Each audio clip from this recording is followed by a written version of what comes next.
आज हम डिस्कस करेंगे work done by conservative and non conservative forces.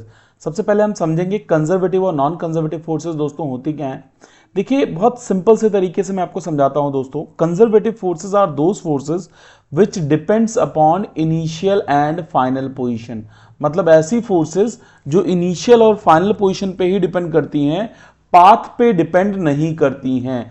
Late से एक बॉडी ए से आप बी तक लेके गए, अब आपने अलग अलग तरीके से वर्क डन किया है। आप एक इस पाथ से लेके गए, एक आप इस पाथ से लेके गए, एंड अगेन आप एक इस पाथ से लेके गए, तो सभी पाथ पे आपका वर्क डन जो होगा वो सेम होगा। मतलब conservative forces only depends upon initial and final positions. अच्छी बात क्या है दोस्तों कंजर्वेटिव फोर्सेस के बारे में, अगर आप कंजर्वेटिव फोर्सेस के बारे में समझेंगे तो कंजर्वेटिव फोर्स आर रिकवरेबल। मतलब जो इनके थ्रू काम किया जाता है उसकी रिकवरी हो सकती है। आप ऐसे ध्यान रखेंगे तो आपको समझ में आएगा सर क्या कहना चाहते हैं। दोस्तों अगर मैं सिंपल से तरीके से आपको समझाऊं तो conservative force are recoverable. Recoverable का मतलब यहां पे क्या हो गया कि इन जनरल अगर आप रिकवरेबल की बात करेंगे तो रिकवरेबल जैसे हमारी हो गई ग्रेविटेशनल फोर्स। ग्रेविटेशनल फोर्स आपकी एक कंजर्वेटिव फोर्स है। यस, इलेक्ट्रोस्टैटिक फोर्स भी आपकी एक कंजर्वेटिव फोर्स है। सर क्या मतलब है बच्चों, देखो मान लीजिए आपने यहां से एक ब्लॉक उठाया। यस, अगर आपने यहां से एक ब्लॉक उठाया और उस ब्लॉक को आप h हाइट पे उठा के लेके गए।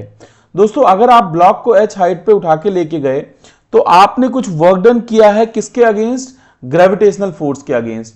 अगर आपने ग्रेविटेशनल फोर्स के अगेंस्ट कुछ वर्क डन किया है और इस पॉइंट पे आप ब्लॉक को, मतलब इनिशियल पोजीशन ये थी, फाइनल पोजीशन आपकी ये हो गई मित्रों, तो यहां से यहां तक अगर आप लेके आए हैं ब्लॉक को तो आपने कुछ वर्क डन किया है। तो इस बॉडी के अंदर ये ब्लॉक है, इसके अंदर कुछ एनर्जी स्टोर हो गई है। वो कितनी हो जाती है, ऑब्वियसली वो mgh हो जाती है। सर कैसे पता लगेगा एनर्जी स्टोर हो गई है, अगर आप h हाइट से ब्लॉक को छोड़ेंगे तो ब्लॉक दोबारा अपने आप नीचे की तरफ आ जाएगा। तो मतलब जो हमने वर्क डन किया है अगेंस्ट कंजर्वेटिव फोर्स वो बॉडी के अंदर हो जाती है स्टोर, जिसको आप दोबारा रिकवर कर सकते हैं। ब्लॉक को छोड़ेंगे तो दोबारा वो वापस उसी पोजीशन पे आ जाएगा। मतलब जो हमने वर्क किया है वो उस बॉडी के अंदर स्टोर हो गया है। इसी को हम आगे पढ़ेंगे पोटेंशियल एनर्जी के कंसेप्ट्स में।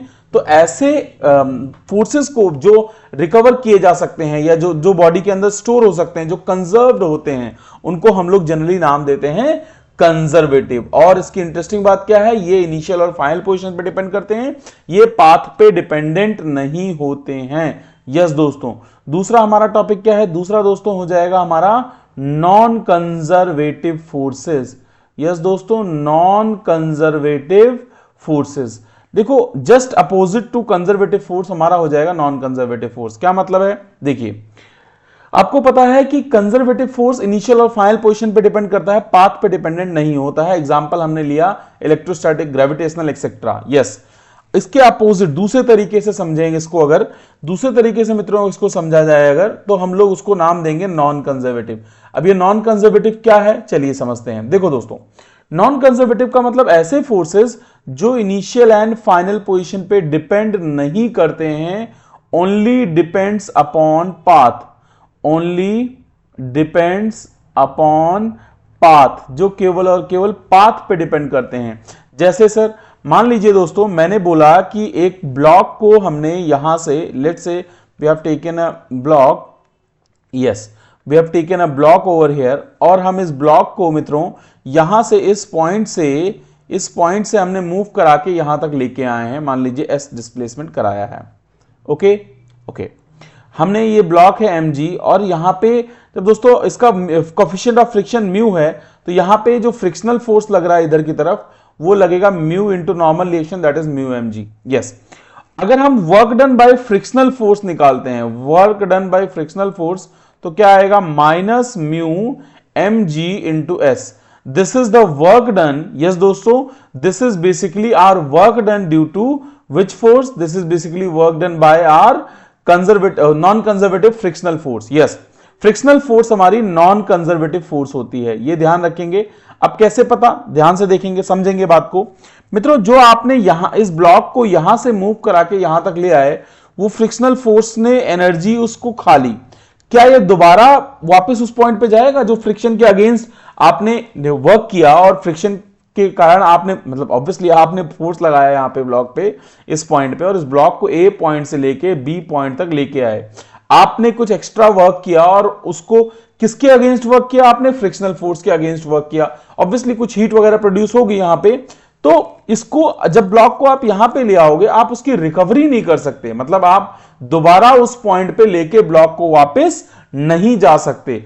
तो इस फोर्स को हम लोग क्या बोलेंगे, नॉन कंजर्वेटिव फोर्स, या फिर आप याद रखने के लिए याद रख सकते हैं नॉन रिकवरेबल, जिसकी आप रिकवरी नहीं कर सकते हैं मित्रों, उस फोर्स को हम लोग क्या नाम देते हैं, non recoverable force. Those are exactly known as non conservative force. मोटे तौर पे क्या ध्यान रखना है आपको, सिंपल से तरीके से work done by conservative force और नॉन कंजर्वेटिव हम लोग पढ़ रहे हैं। कंजर्वेटिव फोर्स हमारी इनिशियल और फाइनल पोजीशन पे डिपेंड करती है, इसकी रिकवरी हो सकती है, हर एक पाथ से वर्क डन सेम होगा, एग्जांपल है ग्रेविटेशन और इलेक्ट्रोस्टैटिक्स। हाँ, इस वाली फोर्स की रिकवरी हो सकती है, जैसे कि gravitational force non conservative initial और फाइनल पोजीशंस पे डिपेंड नहीं करती है, इसकी आप वो रिकवरी नहीं कर सकते हैं, वो हमारी वेस्ट हो जाएगी। चलिए इसके ऊपर जो क्वेश्चन पॉसिबल है वो हम डिस्कस करेंगे। चलिए दोस्तों, पहला क्वेश्चन आपकी स्क्रीन पे है। पहला क्वेश्चन क्या कह रहा है मित्रों, चलिए पढ़ते हैं। If W1, W2 and W3 represents the work done in moving a particle from A to B along path 1, 2 and 3 respectively in the gravitational field of mass m. Yes दोस्तों, the correct relation, सिंपल सी बात है मित्रों, हम एक body को A point से लेके B point तक लेके गए हैं, this is your A point and this is your B point. हम तीन पाथ फॉलो कर रहे हैं, 1, 2 और 3। कौन सी फोर्स के, इन क्वेश्चन ने बोला है in gravitational field. Gravitational field कौन सी फील्ड, कैसी फोर्स है हमारी, ग्रेविटेशनल फील्ड हमारी कंजर्वेटिव फोर्स है, और कंजर्वेटिव फोर्स पाथ पे डिपेंड नहीं करती है, इनिशियल पॉइंट ए और फाइनल पॉइंट बी पे डिपेंड करेगी। जी हाँ बच्चों, तो हमारा आंसर क्या हो जाना चाहिए, work done in all the cases will be same, so option B will be absolutely correct in this case. I guess आपको समझ में आ गया होगा। चलेंगे नेक्स्ट क्वेश्चन की तरफ दोस्तों।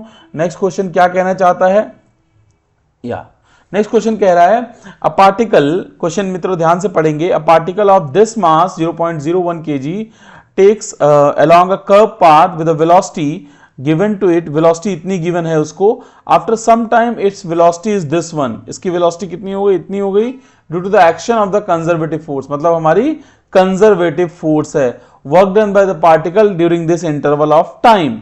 मित्रों आप ध्यान से समझो, इस क्वेश्चन में क्या कह रहा है, क्वेश्चन में कह रहा है, ये क्वेश्चन थोड़ा सा अलग से टॉपिक से आ गया, दैट इज वर्क डन पूछ रहा है ड्यू टू वर्क डन पूछ रहा है और आपको वेलोसिटीज गिवन है, इनिशियल वेलोसिटी आपको ये गिवन है और फाइनल वेलोसिटी आपको ये गिवन है। मित्रों जब इसको आप सॉल्व करेंगे, कैसे सॉल्व करेंगे, चलिए बताता हूं मैं आपको कैसे सॉल्व करेंगे।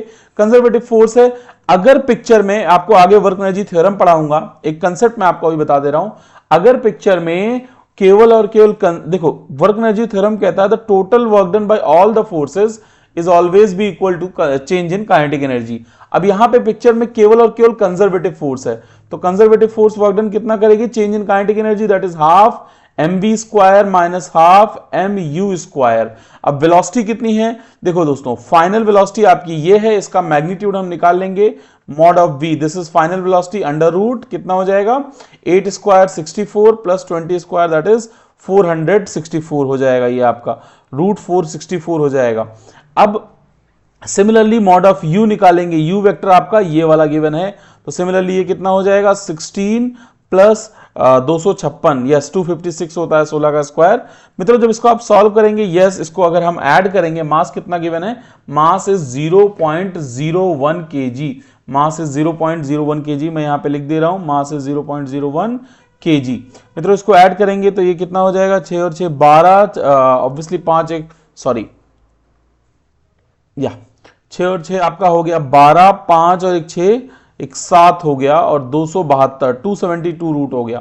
अब मास हमारे पास गिवन है, फाइनल काइनेटिक एनर्जी कैसे निकालेंगे, half mv square, half m कितना है 0.01, वेलोसिटी इज हाउ मच 464, इसको हम सॉल्व करेंगे तो हो जाएगा 232, तो कितना हो जाएगा 2.32 ये हो जाएगा। के इनिशियल आप निकालेंगे, यस दोस्तों अगर हम के इनिशियल निकालेंगे तो कितना हो जाएगा, that is half m is 0.01 and this is 272 2 से ये कैंसिल हो जाएगा, 2 एग्जैक्टली 136, तो ये क्या हो जाएगा 1.36। तो आपका ऑप्शन क्या आ जाएगा 2 यस जस्ट अ सेकेंड, हम सॉल्व करेंगे मित्रों।